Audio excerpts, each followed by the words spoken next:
আগামী দিনে যদি বাংলাদেশে সংসদ গঠিত হয়, সেই সংসদে কালেক সাইফুল্লাহ আইয়ুবীকে সংসদে পাঠাতে কে কে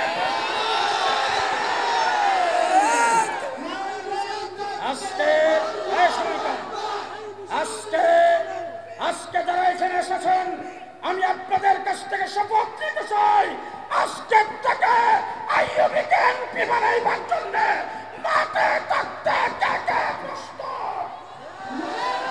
প্রস্তুত আছেন? প্রস্তুত আছেন?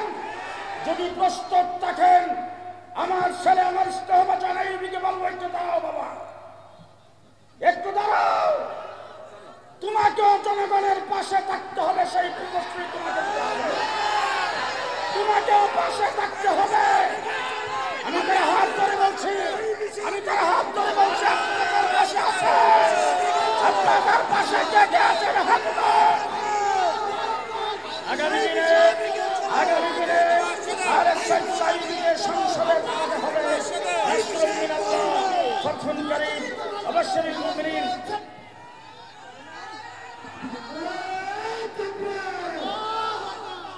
আমার এমপি হওয়ার আওয়াজ এটা নয়, এটা হলো যারা হেফাজতে ইসলামকে বাধা দিয়েছিল।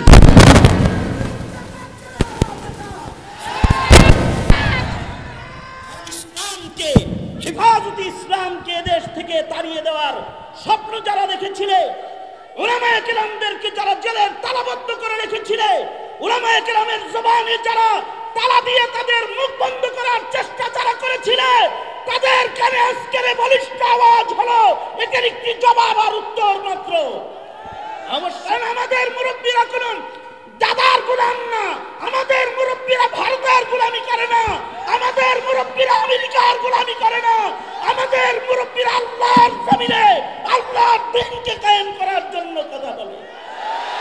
সুতরাং আমার সিঙ্গারের মাটিও মানুষ যারা শাহাদাত বরণ করে হিফাজতের আন্দোলনে অংশগ্রহণ করেছে, যারা ঘাম ঝরে হিফাজতকে সামনে বাড়ায় নেওয়ার জন্য সংগ্রাম করে আজকে এখানে এই জায়গায় গণজমায়েত হয়েছে, তাদেরকে বলবো, আমাদের মুরব্বীদেরকে শুধু আমরা এটা বলতে চাই, হিফাজতে ইসলামের যে কোনো কর্মসূচি দেশের স্বার্থে, বৈষম্য দূরীকরণের স্বার্থে, ইসলামের স্বার্থে, দ্বীনের জন্য, নবীর ইজ্জত রক্ষার জন্য আপনারা যখন যেভাবে ডাকবেন, ঢাকার সবচেয়ে পাশের এলাকা থেকে আমরা সর্বোচ্চ কুরবানি দিতে প্রস্তুত রয়েছি ইনশাআল্লাহ।